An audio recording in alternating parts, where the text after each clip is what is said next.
What gives the United States of America the right to kill? Today on the David Rutherford Show.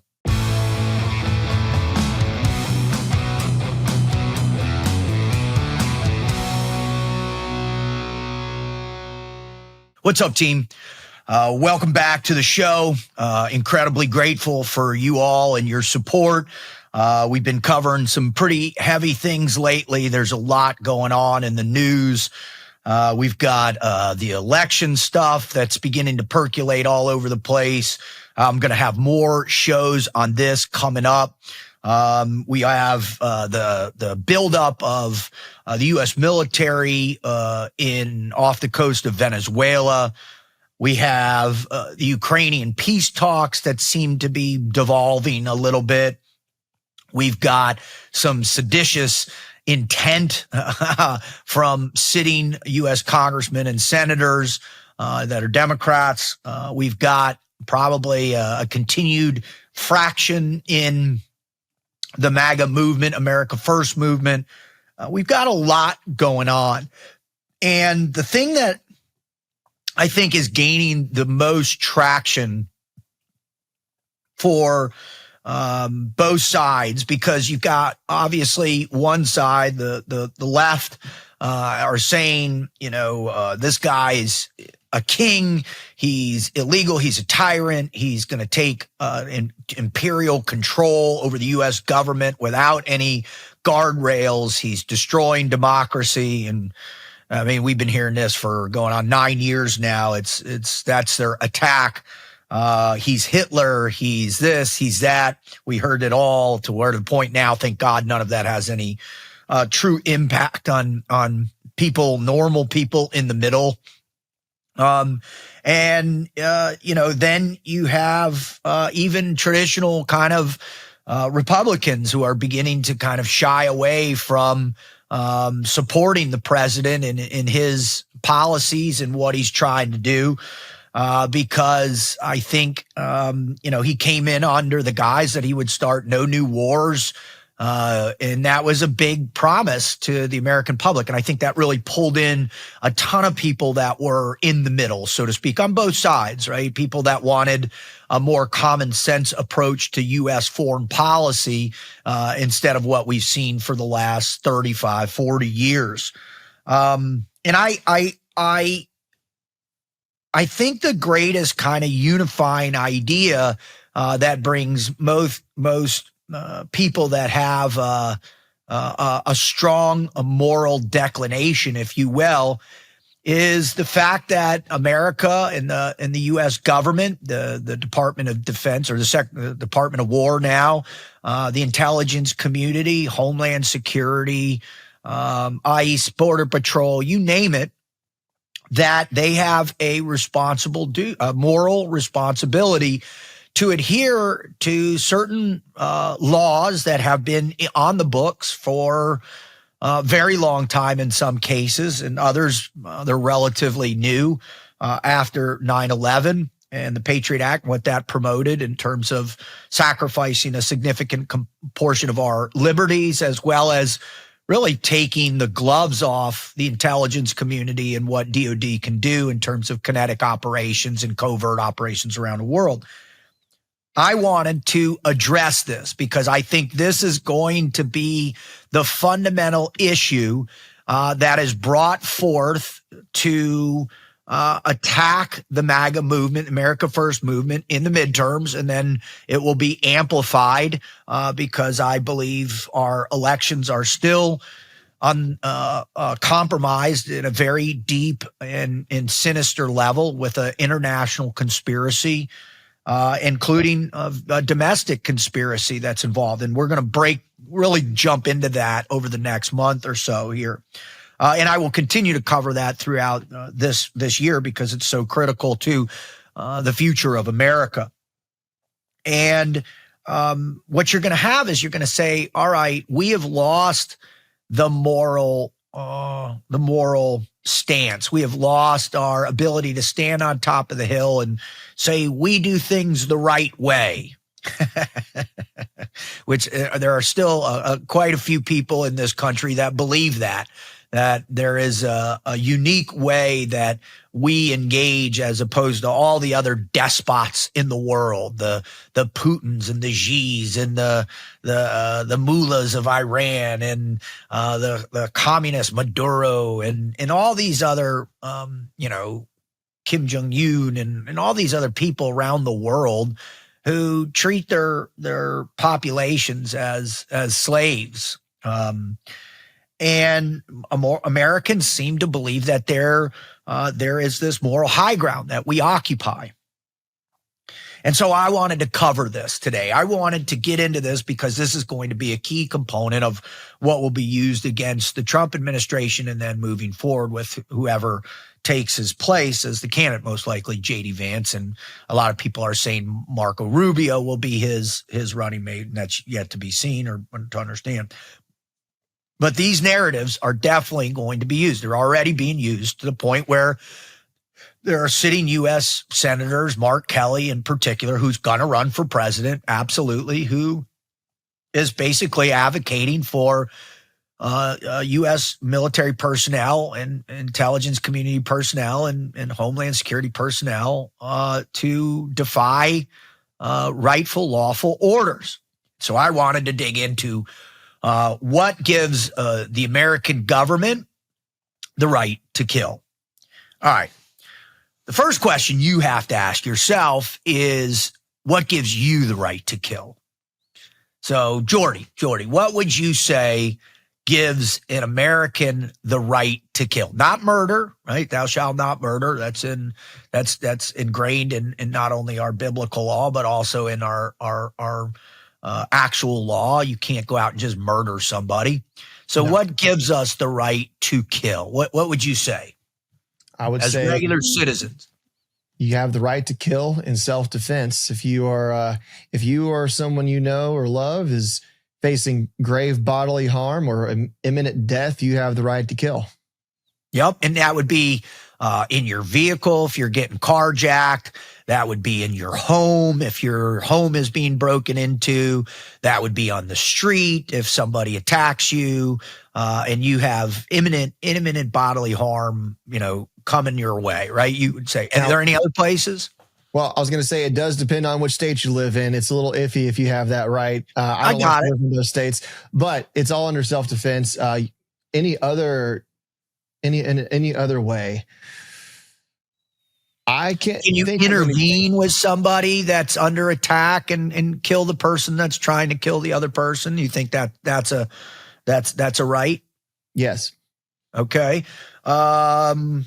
Do you think you watch somebody kill somebody or vehicular manslaughter and they run into somebody and then try and run away? Can you run after them and kill them? No. Yep. All right. So it's pretty narrow when you think about it, right? When you or your loved ones or someone, innocent person on the street is under a threat of their life is in danger, then, the Good Samaritan law, if you will, or stand your ground law or your castle's your home, your castle, your domain law, whatever that is, you can in essence defend yourself and kill another human being and still remain in that definitive hierarchy of morality. Agreed? Mm-hmm. Agreed. Okay. I think the same thing. I believe that there are circumstances where we have the right. That's why we have the Second Amendment. That's why, we have a lot of these laws. I live in Florida, pretty much one of the best states in the union to be able to defend you, your property, or your family, yourself, your property, your family. And so you're right. Okay. Now here's the kicker. How many laws do you think are on the books that place guardrails on who the government, i.e. the executive branch, can turn the green light on and engage in kinetic or covert action on America's behalf where killing is involved? How many laws? I'm going to say a lot, and I'd probably say it's a little too many. Yeah, the technical number is a fuck ton. Okay. And so I'm going to go through some of Latin? these. Yeah. That's the Latin response. So I'm going to go through these because what I wanted to do is give everybody, put it into context, just the scope that the United States military, intelligence communities, homeland agencies, all those law enforcement agencies, that gives them the right to engage in killing or inflicting bodily harm on its enemies or perceived enemies, right? All right. So this is essentially a detailed, legally grounded overview of the primary lawful mechanisms which the United States can authorize and conduct kinetic military strikes, missiles, airstrikes, drone strikes, special operations raids, etc., against foreign governments, terrorist organizations, and other national security threats. These are the actual domestic and international legal basis the U.S. government relies on in practice as of 2025. All right, here you go. The War Powers Resolution of 1973, Public Law 93-148, 50 USC 1541-1548. And this was passed 7 November 1973 over President Nixon's veto. Right? Now, purpose, as it is stated in the laws itself, to fulfill the intent of the framers of the Constitution and ensure that the collective judgment of both Congress and the President will apply to the introduction of the United States Armed Forces into hostilities. In reality, it has become one of the most contested and widely ignored or reinterpreted statutes in U.S. national security law. All right, here are the core provisions, and they place these in three buckets, right? The law divides all possible uses of military force into three categories and imposes different rules on each. Number one, congressional authorization. This is an actual declaration of war. Do you know the last time we had an actual declaration of war by U.S. Congress? World War II? Bingo. Let's go. Right after the Japanese. Way to go, Jordy. That was last time, buddy. Your ancestors. So it was after the Japanese bombed Pearl Harbor, we had a declaration of war. All right, this is specific statutory authorization. 2000, there's also a treaty obligation that requires it. Article 5 of NATO, right? That would warn us. Number two, if the president has one of the three of these, the clock and reporting rules below do not apply at all. This is number three, a 60-day clock, hostilities or imminent hostilities. And this is the statute 1544B, Bravo. If U.S. are introduced into these situations without prior congressional authorization, into actual hostilities or into foreign territory, airspace, or waters while equipped for combat, except for supply, repair, etc., or into situations where involvement in the hostilities is clearly indicated by the circumstances. The famous imminent hostilities clause. So the legal minds of the Department of Defense or Department of War say, you know what, there was imminent hostility. So that gave us the right to flip the switch and send missiles downrange. All right, number four. Nuclear bombs. Yep. President must report to Congress in writing within 48 hours a, quote, war powers letter, end quote. Forces must be withdrawn within 60 days of the report, 90 days if the president certifies unavoidable military necessity for safety. After that deadline, all funding is automatically cut off. The so-called funding cutoff or automatic withdrawal provision. So there is a provision that Congress can come in and be like, nope, time's up. We're canking the money, bring them all back. And then number five, everything else, right? Training missions, ship visits, flyovers, evacuations, missile defense deployments, etc. No reporting or clock is required for that. All right. All right. So that's pretty established stuff right there of what it requires. All right. So presidential noncompliance since 1973. Every president from Nixon to the second Trump administration, 2025 president, has taken the formal position that the War Powers Resolution is unconstitutional. to the extent it limits Article 2 commander-in-chief powers. In practice, however, they have followed a consistent workaround. All right. And we're going to go through some of these. All right. President Ford, the Mayaguez rescue, 1975, submitted report consistent with the war powers. Carter, the Iran hostage rescue attempt, consistent with, again, Reagan. Lebanon, 82-83. Grenada, 83. Libya bombing, 86, consistent with the war powers resolution. George H.W. Bush, Panama, 89. Gulf War buildup, 90. Claimed Article 2 authorization and got an AUMF anyways. That's an authorized use of military force anyways. All right, Clinton, Bosnia, 95. Kosovo, 99. Sudan, Afghanistan, 98.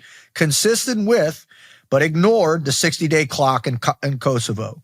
George W. Bush, Afghanistan, 01, Iraq, 03, but he did get AUMS. That's authorized military force in those. War powers resolution, largely irrelevant because of the 0102 AUMS. Obama, Libya, 2011, explicitly claimed action did not trigger hostilities definition. Most aggressive reinterpretation of the war powers resolution. Droning Trump, people didn't count? No, we'll get to that. It gets better. I have a lot here to disseminate. All right, then you had Trump strikes, 17-18, Soleimani strike, 2020, Biden, Syria, Iraq strikes, 21 through 24, Yemen Houthi strikes, 24 to 25, and then Trump again, ongoing Yemen campaign, 25. And then you could argue probably the Iranian strikes, and then now what he's doing with the boat strikes against Venezuelan, who's been designated as a terrorist organization. Double tap. So all these, and what it said in the research is that Libya 2011 controversy was the high water mark of executive defiance.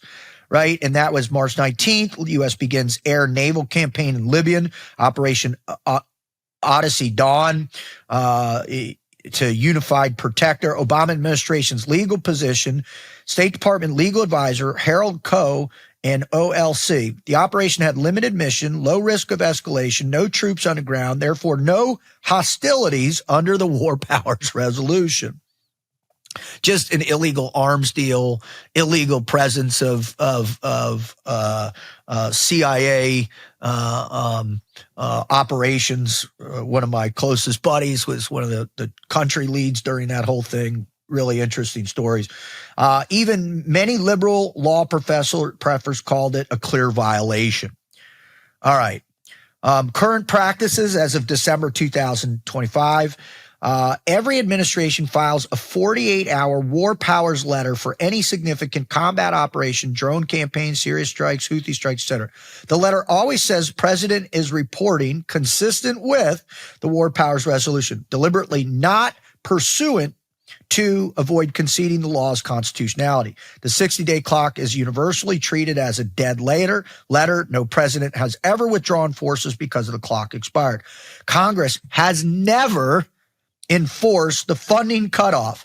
It would require passing a law cutting funds, which is potentially impossible when U.S. troops are in combat.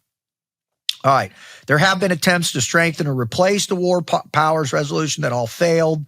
Now, here's the bottom line of the War Powers Resolution. The War Powers Resolution remains on the books as is ritually cited in every presidential letter to Congress, but it has zero practical restraining effect on the executive branch.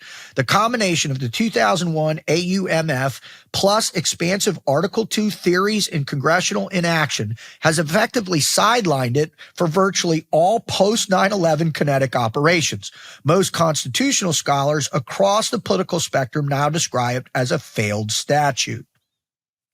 All right. So pretty much the one thing that this War Powers Resolution, right, restricts this kind of open engagement, limited engagement warfare, has been blown off by every president up to including Trump, right? So that's the first one. All right. Congressional Declaration of War, Article 1, Section 8, U.S. Constitution. Full-scale war against another sovereign state requires an actual joint resolution or declaration of war passed by both houses of Congress and signed by the president or passed over for veto. Last used 11 December 1941 against Germany and Italy. Extremely rare in modern practice. It's a non-issue, right? Our Article 1 is just a non-issue. All right. Now, these are where it gets interesting. This is where the whole dynamic of our involvement overseas, conducting all these strategic military strikes and special operations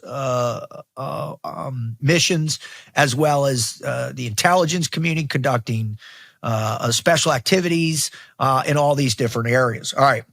Authorization for use of military force passed by Congress. The most common modern mechanism for sustained military campaigns.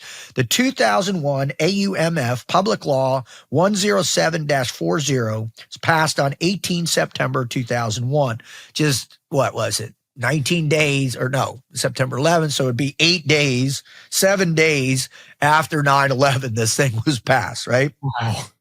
This authorizes the president to use all necessary and appropriate force against those nations, organizations, or person he determines planned, authorized, committed, or aided in the 9/11 attacks or harbored such organizations or persons. Primary legal basis for virtually all post 9/11 counterterrorism strikes against Al-Qaeda, the Taliban, ISIS, Al-Shabaab, AQAP, etc., meaning every other terrorist deemed organization falls in line. Still in force in 2025, repeatedly interpreted by successive administrations, Bush, Obama, Trump, Biden, and now the second Trump administration to cover associated forces and successors. All right, here you go. Now, just in case the 9/11 AUMF wasn't good enough, guess what was passed basically the following year? 2002 Iraq AUMF, Public Law 107-243, specifically authorized force against Saddam Hussein's Iraq. Now, this did, however, get formally repealed in 2023, but residual operations were folded under the 2001 AUMF or new authorities. Proposed new AUMFs, example 2018-2023, attempts to replace the 2001 AUMF or authorized force against Iran-backed militias have repeatedly failed to pass in Congress.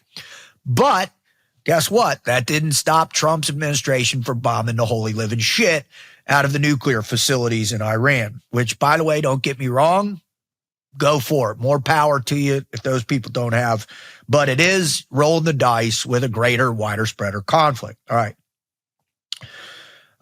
Authorization for use of military force, the 2001 AUMF. Title, Public Law 107-40. Joint resolution to authorize the use of United States Armed Forces against those responsible for the recent attacks launched against the United States. And this was a vote in the Senate, 98-0, in the House, 420-1. Representative Barbara Lee voted no on that. All right. Exact text. Here's the exact text of the operational section. All right. That the president is authorized to use all, and the reason I'm doing this, because I want you to understand, as you listen to this, I want you to understand that they have these legal, I don't want to call them loopholes, because they built the loophole into the language that they chose to use. So listen to the language, and that's the critical aspect, all right? That's how the lawyers, which crack me up, the UCMJ or the Defense Department lawyers or, Homeland or State Department, they all sit around and they're like, what do you think? Who's going to tell them we can't do it? Nobody says anything, and so what? They just keep doing it over and over and over again. And I know what you're saying. You're like, hey, Rut, WTF right now? Weren't you a dude that was able to conduct operations as a result of these? Yes, I was. I'm not saying that they don't have their place in time. Absolutely not. And I'm going to get to that at the end. So just bear with me while I read you the laws as they as I summarized them as best I could. All right, the extended text of the operative section of Section 2A, that the president is authorized to use all necessary and appropriate force against the nations, organizations, or persons he determines planned, authorized, committed, or aided in the terrorist attack that occurred on September 11th. 2001, or harbored such organizations as persons in order to prevent any future acts of international terrorism against the United States by such nations, organizations, or persons. And that last piece right there, the language just opens it up, right? So it's what allows you to go from 9/11, Al-Qaeda, the Taliban, not even the Taliban, but Al-Qaeda and Al-Qaeda financiers and other government-sponsored financial operatives or whatever, and then you open all the way up. So now you've got this whole area of anybody that's committing terrorist attack, i.e., why do you think now all the cartels are labeled as terrorists? You just recently saw the different sections of the Muslim Brotherhood were labeled terrorists as well too. All right. Key legal elements and how they have been interpreted from 2001 to 2005, right? The quote, he determines. Authority is explicitly delegated to the president alone. Congress does not need to approve specific groups or countries. The president simply notifies them, usually in classified annexes of periodic war powers letters. So these are classified letters that he'll put out to the head shed of the Senate and the House, right, and say, hey, this is what I'm going to do. Now, again, I'm not going to get into that now. All right. Original core targets: Al-Qaeda, the Taliban, anyone who planned, authorized, or committed or aided 9/11 terrorism. Expansion number 1, and this is in quotations, associated forces. All right. This is 2002 to present. Bush, Obama, Trump, Biden, and the second Trump administration all adopted the same legal theory. Groups that fight alongside Al-Qaeda, the Taliban, or share their objectives against the U.S. are covered, right? So that is the expansion. So anybody who is labeled a terrorist organization, now all of a sudden, why do you think the Biden administration got away with breaking the law when they were labeling people, especially the January 6th people, as what, you know it, I know it, domestic terrorists, all right? As soon as you get that terrorist label, right, on whatever cable or whatever authorization thing, forget it. You're done. The entire might of the U.S. is wide open to come down on your head. And again, listen, there are times where this is a necessity, right? I'm not saying this is a comprehensive bad thing. The problem is when it's abused, and we have seen it abused over and over and over again. All right. No statutory definition or list exists. The executive branch decides unilaterally. Current associate forces as of December 2025 officially include ISIS, all branches, Iraq, Syria, Khorasan, Sahel, Somalia, West Africa, etc. Al-Qaeda in the Arabian Peninsula, AQAP in Yemen, Al-Qaeda in the Islamic Maghreb, AQIM, Al-Shabaab, Somalia, Taliban still, Tehrik-e-Taliban, Pakistan, TTP, certain fractions of the Hayat Tahrir al-Sham in Syria when fighting alongside al-Qaeda elements, i.e. the new president of Syria, former al-Qaeda member. So he definitely knows that if he steps out of line, he falls right back underneath that, right? All right, expansion 2. Quotations, successor entities. When a covered group changes its name or splinters, the executive claims the new entity inherits the original authorization. Example, ISIS is treated as a successor to Al-Qaeda in Iraq. Very interesting how ISIS came about. If you want to really dive into a phenomenal history of the war on terror, there's a great book out there. I still haven't read it yet. It's on my desk at my house. I'm trying to get through these other books first. By Scott Horton. That's called Enough Already.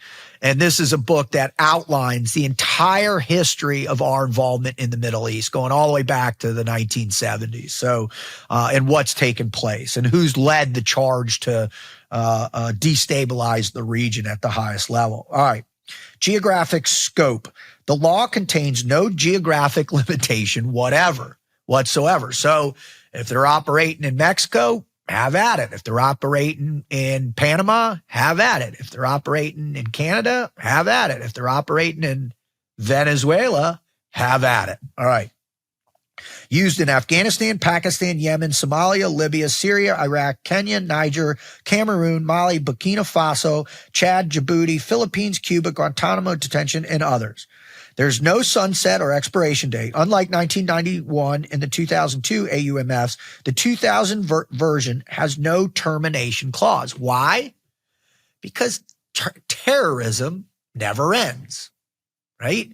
When you fight against a adjective, a verb, or some infinite grammatical definition, guess what? Man, that's great for business. If you're in the business of waging war and training and taking bad guys off the battlefield, then there's nothing better than to go after the anomalous, constantly evolving terrorists that exist in the world. All right. No sunset, or I read that. Types of operations authorized. Here we go. Ground combat to Afghanistan 2001 to 2021. Boy, we walked away with a huge victory on that one, didn't we? Hoo-yah. Awesome job, guys. All right. And again, I fought on the ground there for 10 years, all right, in different capacities with the SEAL teams, Blackwater, and the Central Intelligence Agency. And there I worked with incredible human beings that were willing and did sacrifice their lives for what we believed was a righteous mission.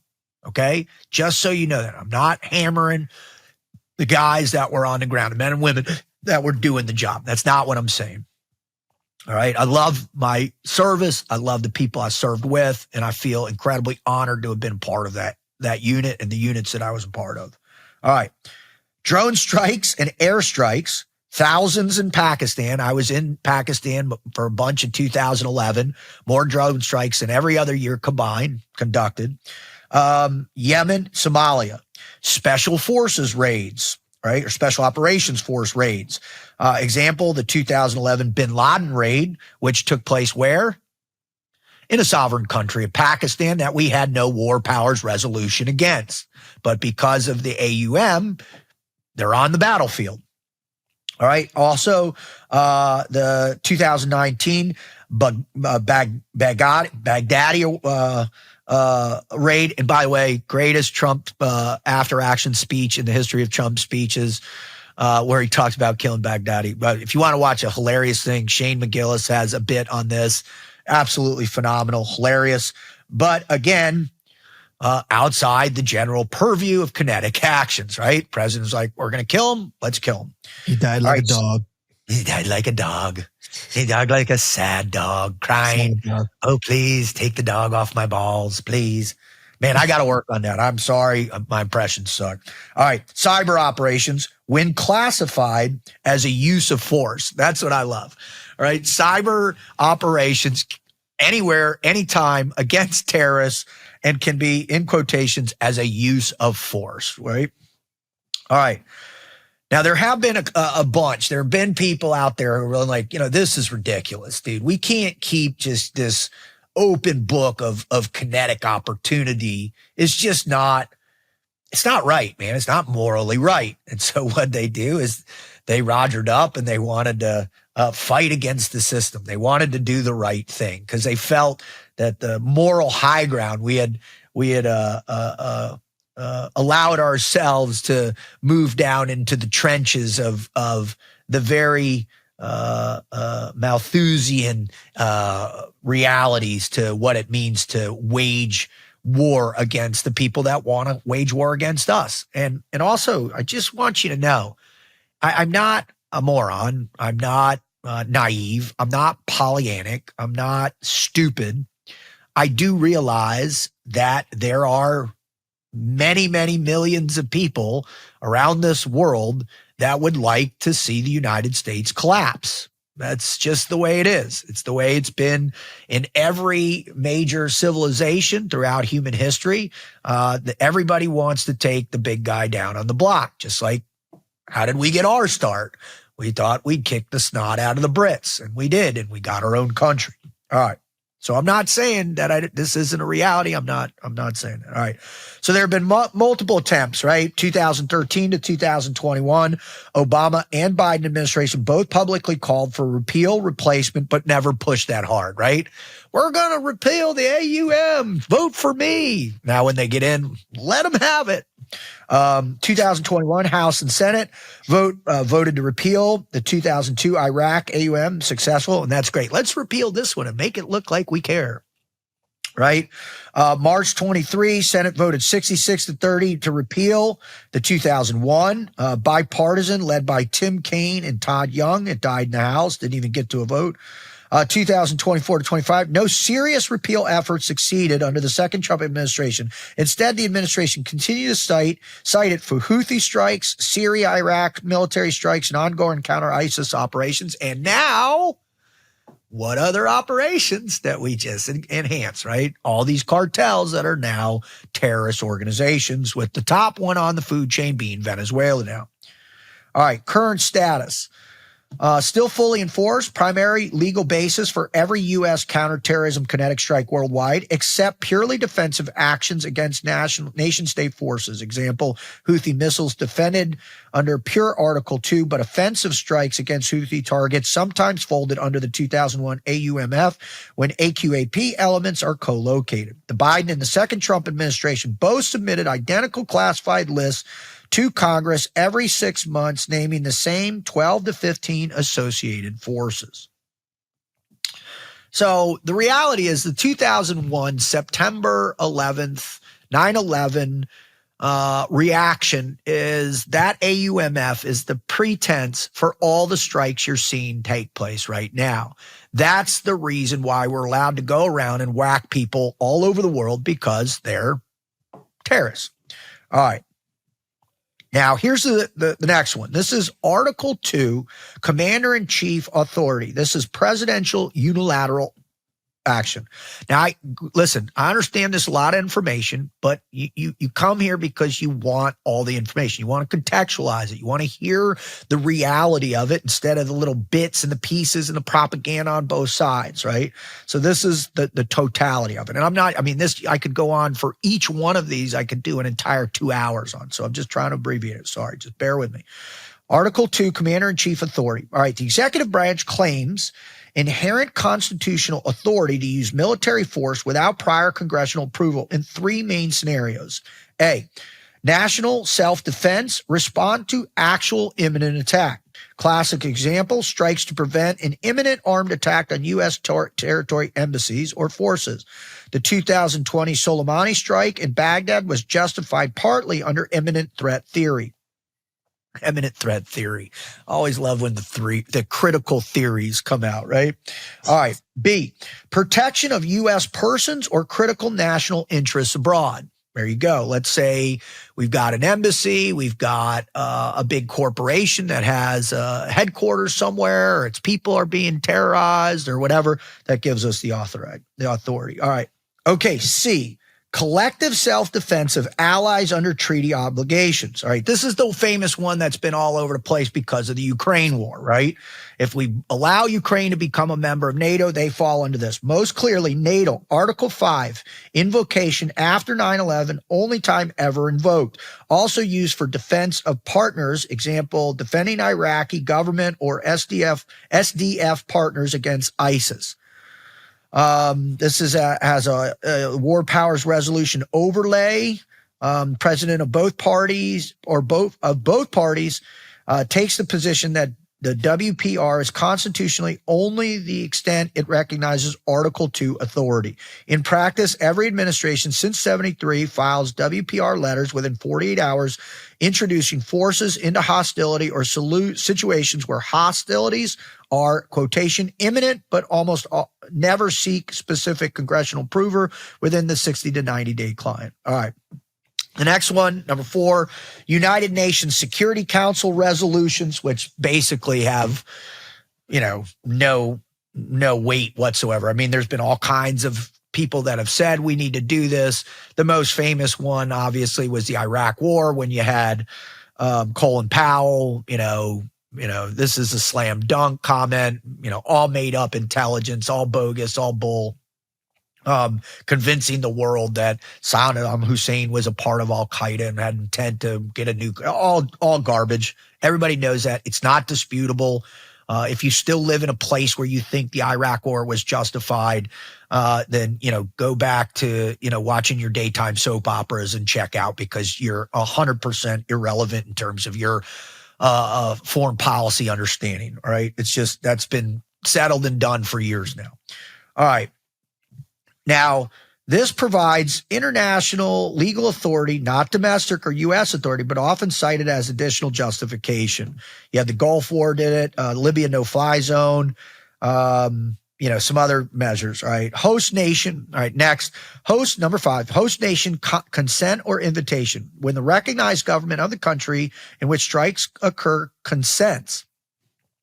Iraq consented, Syria has consented, but you did have no consent from the Assad regime. So U.S. relies on Article 2 plus inability/unwillingness theory against ISIS. That's a little tricky right there. The whole war in Syria, Scott Horton talks about that, how we essentially funded Al Qaeda and ISIS to go into Syria to take down the Assad regime in order to do what? Potentially put in our own puppet at the time. Kind of, it seems odd that we would put in a Al Qaeda puppet like we do now, but again, when you evaluate these powers and what it gives the government what it gives our government the opportunity to do in the name of quotations terrorism is really vast, and it allows us to begin effectuating politics in a more overt way instead of doing covert warfare that the Central Intelligence Agency and its predecessor, the OSS, had been doing since World War II, right? OSS worked in conjunction with different mafias around the world, different criminal organizations in the prosecution of World War II. And then in the most famous one, immediately after, the CIA's participation in rigging the Italian elections to get rid of the fascist communists, and then 53 ousting the democratically elected head of Iran and putting in the Shah because we didn't want that, and then all these dozens of other operations, right? Host nation consent. All right. Number 6, unable or unwilling, that's in quotations, doctrine, customary international law claim. I'm going to blow over that. Current December 2025 active legal basis in use. All right, here you go. Virtually all counterterrorism drone/airstrikes worldwide fall under the 01 AUMF Article 2. Ongoing strikes against Houthis in Yemen, Red Sea shipping attacks, Article 2 self-defense, 2001 AUMF. And to the extent AQAP is involved. Strikes in Syria, Iraq against Iran-backed militias, Article 2, protection of U.S. forces, 2001 AUMF, ISIS or pure self-defense. Potential strikes on Iranian nuclear facilities or leadership would almost certainly be justified on Article 2, imminent threat theory, exactly as 2020 Soleimani strike was. All right. So, what'd you learn in that, Jordy? Well, I mean, I have a pretty extreme reaction to this, and you might have to talk me off a ledge or talk some sense into me, but that sounded like a lot of complicated ways to say we can do whatever we want to do. Oh, that's 100% accurate. And these legal I'm just skimming the headline of these things, and you can go and you can dig deeper on all these, which I recommend you do. Go to ChatGPT, go to Grok. I think Grok's the best one. That's where I do most of my research from. And then I just keep digging in. So if you can go and you look at these whole statutes, these things are like this, right? They're not just, in the Constitution, a couple, War Powers Resolution and all that. They're, War Powers Act. Like, these are nuanced,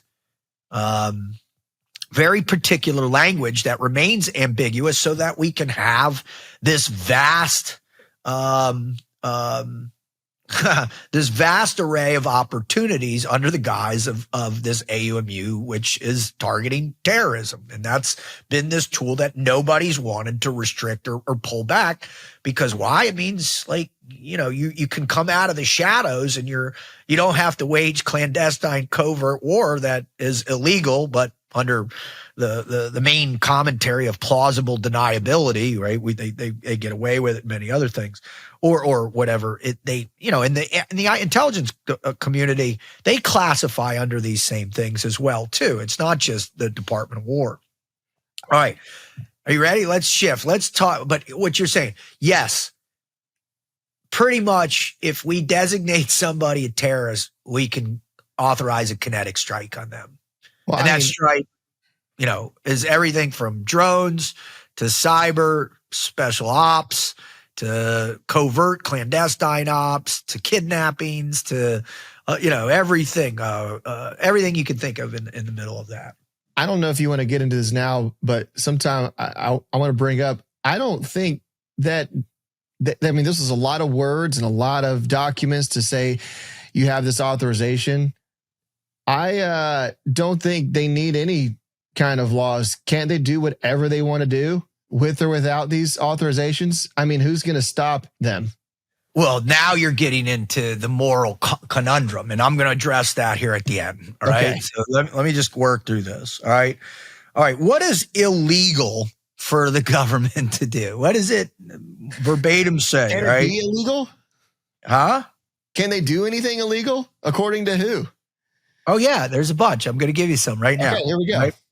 Lethal uses. All right, this is what is illegal. All right, legally grounded summary of kinetic actions: lethal uses of force, airstrike, drone strikes, raids, sabotage with explosives, assassination, etc., that are prohibited for 3 categories of U.S. actors as of December 2025. Illegal means either A, flatly prohibited by the U.S. statute or binding executive order, or B, only lawful under extreme narrow conditions that almost never meet in practice. All right, here we go.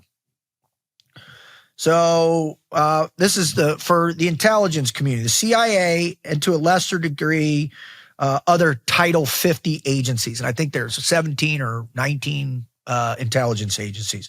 So assassination, targeted killing of specific individuals by name in a protected status.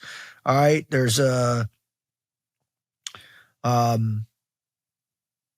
all right, example, they cannot put together a foreign leader on a kill list the way DOD can with an HVT under the 2001 AUMF. So the agency can't do it, but DOD could probably get away with it. All right. Got it. Covert lethal action not reported to Congress under Title 50.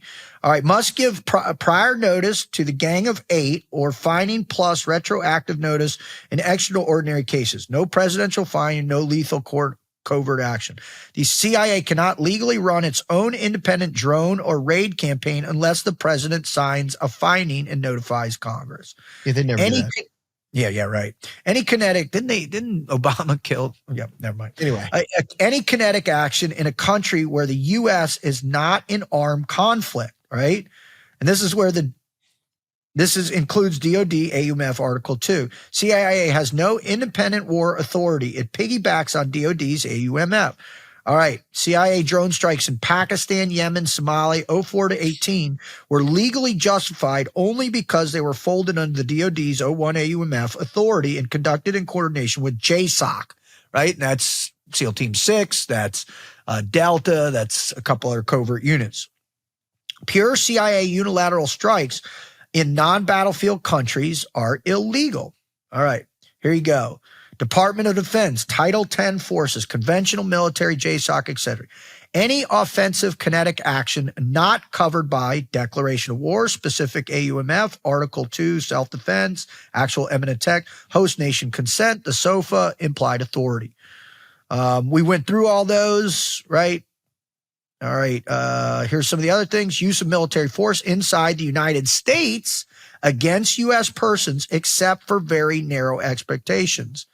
And this is the Posse Comitatus Act, 18 USC 1385, plus DOD regulations. DOD drone strikes or raids on U.S. soil are against the U.S. citizen terrorists is illegal. The only real exception is eminent self-defense or military bases. Huh. All right. Oh, here we go. Here we go. This is what everybody's bent. Employing U.S. military personnel to enforce domestic law. Again, Posse Comitatus, same statute.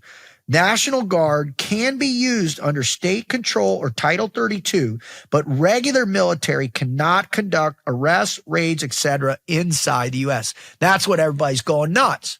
But Trump is doing what? Who's he using? National Guard, Reserve National Guard. We just saw that poor girl get murdered on the streets. All right. NGOs, non-government organizational. All right. True NGOs, private military contractors, when not under DOD contract, charities, etc. Any lethal kinetic action on behalf of the United States. 18 USC 1119, murder of U.S. nationals abroad. And 956, conspiracy to kill, kidnap abroad. Neutrality laws, Arms Export Control Act, ITAR, and general federal murder/assault statutes. Private U.S. citizens or NGOs have zero legal authority to conduct airstrikes, raids, or assassinations on behalf of the U.S. government.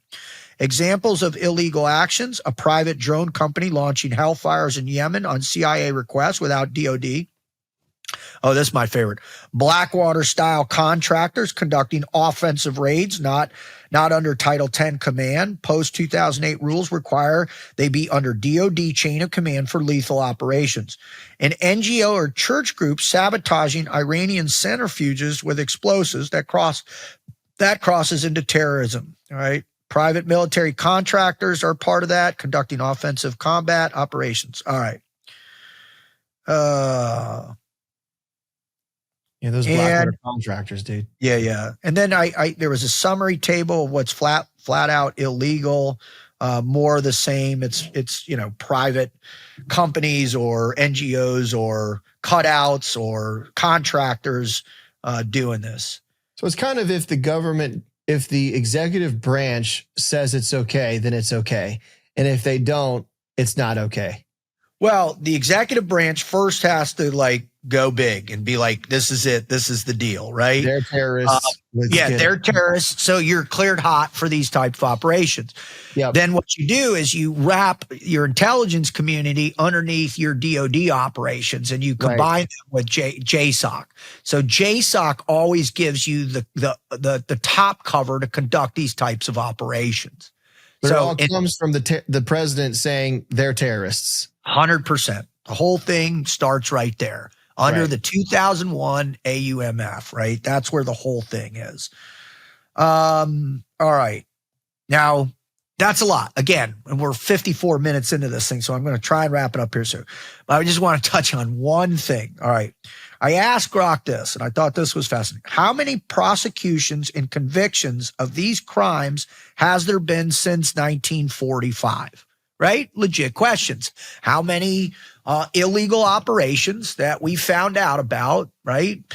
Government overthrows, targeted assassinations, right? Illegal weapons sales, whatever. All right.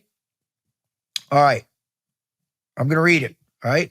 Based on a comprehensive review of historical records, legal analysis, and official reports, the number of U.S. government officials, including military personnel from the Department of Defense, members of the Department of War, members of the intelligence community, such as CIA officers and any other federal actors, prosecuted for the kinetic-related crimes outlined in prior discussions, example, unlawful offensive strikes not covered by AUMF, Article 2, peacetime assassinations under Executive Order 12333, violations of war powers resolutions, Posse Comitatus Act, breaches involving lethal form of independent private lethal operations on behalf of the U.S. since 95 is how many?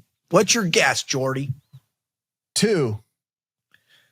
That would be 0. Yeah, I was just being optimistic. Yeah, you were. There have been no prosecutions. So what Jordy was insinuating, that this is wide open, Nobody's going to contain it. Nobody's going to control it. That's the truth. Now, I don't know what it's doing to you or what it makes you feel, but let me give kind of a counterpoint to this, right? All right. I think everybody knows, I think after the COVID, where we realized how much of what we've been told in the past has, let's say, a moral flexibility built into the information or narratives that have been pitched for many, many, many decades, not just whatever, all the way, even before World War II. This goes way back. You have to recognize that the reality is when you are a dominant factor in any particular political endeavor, militaristic endeavor, industrial endeavor, financial endeavor, shipping endeavor. I mean, just go down the list, right? Whether you're talking about oil extraction and production, whether you're talking about finance, whether you're talking about weapons development, weapons sales, or you're talking about criminal enterprises, or you're talking whatever it might be. The reality is when you represent a threat to other people and their desire to accumulate wealth, power, and control, there's going to be these types of warfare that engages. Espionage, cyber warfare now is exploding. You have criminal enterprises that are partnering with public officials. You have criminal enterprises that have involved themselves in our politics and our voting and all different. I highly recommend the book Stolen Elections, as well as a documentary by Professor David Clements, Let My People Go. And what you need to recognize now, back what 100, not even 80 plus years ago, when people wanted to, when leaders wanted to capture land, change things, they just would overthrow the government, or they'd create their own militaries, or there were revolutions all over, and they would do it. Well, now life has become so sophisticated with how we do. We've entered into a permanent state of what many people call hybrid warfare, or fifth generation warfare, or psychological warfare, or covert, clandestine warfare that includes all the above. That's the reality of what we face. China is a threat. Are they going to invade us? Not likely. Are they going to launch nuclear missiles? Not likely. But are they actively working with other groups or organizations or political leaders around the world that want to take us down? Yes. They make TikTok. If they, Russia, Iran, South Africa, India, everybody's got their own interests. Every country, every leader has their own interests. And sometimes these interests come together because of a grander plan or grander desire. And then what does that have? And also we have that taking place internally, domestically. Anybody that tries to convince you that open borders is a good thing for a sovereign nation is trying to take you down, period. Anybody that is trying to imprison or indict its political opponents is against the American system. It's just the way it is. Anybody that is requiring defund the police wants the system to collapse. Anybody that is committing insane fraud with the taxpayer dollars to fund the invasion, which has taken place over the last 30 years in this country, probably around 60 million people live here. Imagine what would take place with our tax dollars if we didn't have to pay for all of that. So you have to begin to realize that even though I lay out this reality that the U.S. government, essentially the president, can engage in any type of clandestine or overt kinetic warfare, covert warfare under this AUM, 2001 AUM, or the presidential, his powers, executive orders, whatever. That's the reality. And that's what they believe is necessary to combat this other thing. But we still get back to the fundamental question at hand. Do we have the right to kill whomever we believe is a threat?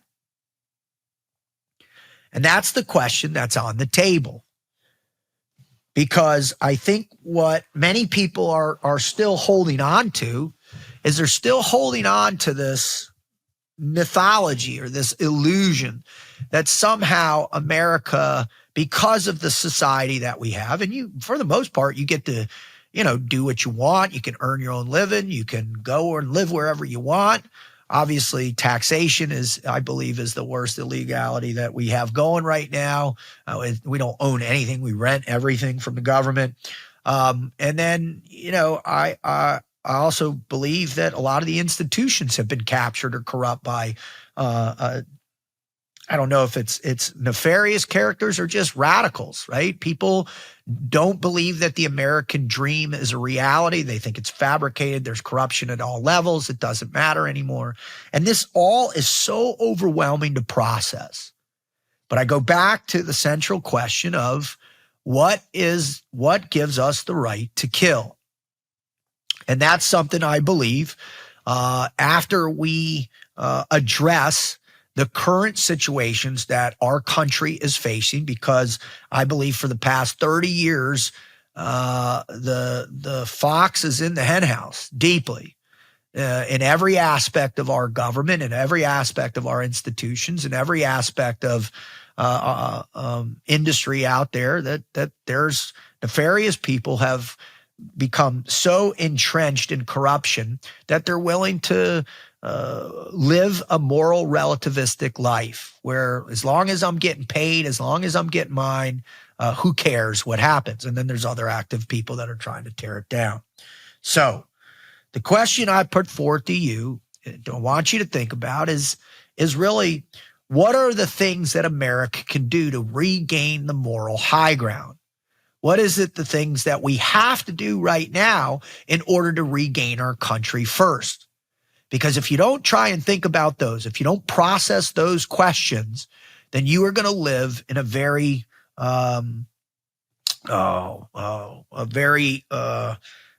conflicted state of being. You have two things pulling you apart at any one given time, or multiple things pulling against your consciousness, your sense of righteousness, your moral code. But I am here to tell you that America is under attack. And so it's really difficult to answer the question, who do we have the right to kill? All right. I can't thank you all enough. I really appreciate it. Make sure you go like and subscribe to everywhere you're hearing this or watching it. Please go over to YouTube, like, post, give a comment. What gets us in the algorithm. Share our content with your friends. That's what we need most. If you want to check out what I'm doing, go visit davidrutherford.com or follow me on my social media on X or Instagram. And that's at Team Frog Logic, or follow the show at David Rutherford Show on all social media, with the exception of X. On X, it's at D Rutherford Show. Go give Jordy a follow out there. Pump him up. He needs some love for sure. He's the one who makes this whole thing happen. And I just can't thank you enough. God bless America, and God bless you and your morality. Hoo-yah.